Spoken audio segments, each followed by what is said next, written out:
For centuries, humanity has asked one of the deepest and most enduring questions: does God exist? And while religion, philosophy, and personal belief have long shaped the conversation, modern science has increasingly become part of that dialogue, not as a final answer, but as a lens through which we explore the unknown. It's important to start with this.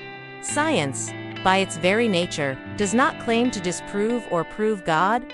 Science deals with the observable, testable, and measurable. God, as typically defined, is a metaphysical being beyond time, beyond space, beyond test tubes and telescopes. But that hasn't stopped brilliant minds from trying to understand whether the universe bears evidence of a higher intelligence. Some scientists argue that the complexity and fine-tuning of the universe suggests purpose. The fundamental constants of nature, like the strength of gravity, the charge of the electron, or the expansion rate of the universe, are so precisely calibrated that even the smallest variation would make life impossible. This concept, known as the fine-tuning argument, has led some to conclude that the odds of a life-permitting universe emerging by chance are so astronomical that the existence of an intelligent designer is a plausible explanation. Others propose the multiverse theory, that ours is just one of countless universes, and we just happen to live in one where the conditions support life. But even then, the question arises: where did the multiverse come from? What caused everything to be in motion? And why does anything exist at all? In quantum physics, particles behave in ways that defy intuition, appearing in two places at once, changing based on observation, and connecting across vast distances instantly. This strangeness has led some to speculate that consciousness or observation plays a more foundational role in the universe than we understand, hinting at something greater than randomness. Meanwhile, neuroscience has explored the human brain's relationship with belief.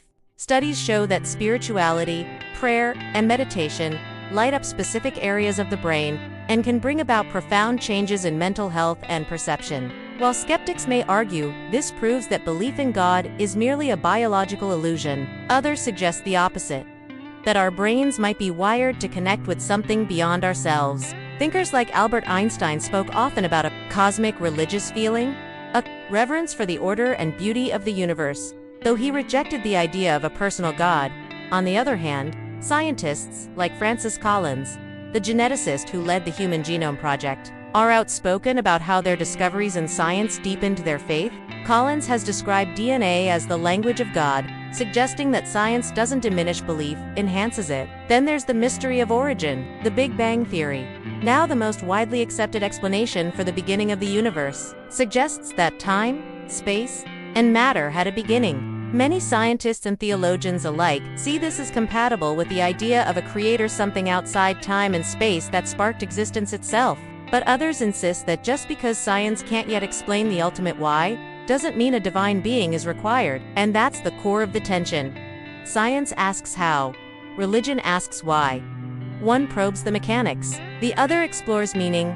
They're not always in conflict. Sometimes they're asking different questions entirely, and in moments of convergence, they challenge us to think deeper about the nature of reality. Whether you see the hand of God in the stars or simply the laws of physics at play, one thing remains true: the universe is vast, mysterious, and profoundly humbling. So, what does science really say about the existence of God? It doesn't offer certainty, but it does leave room for wonder, for questions, and maybe, just maybe, for something greater than ourselves.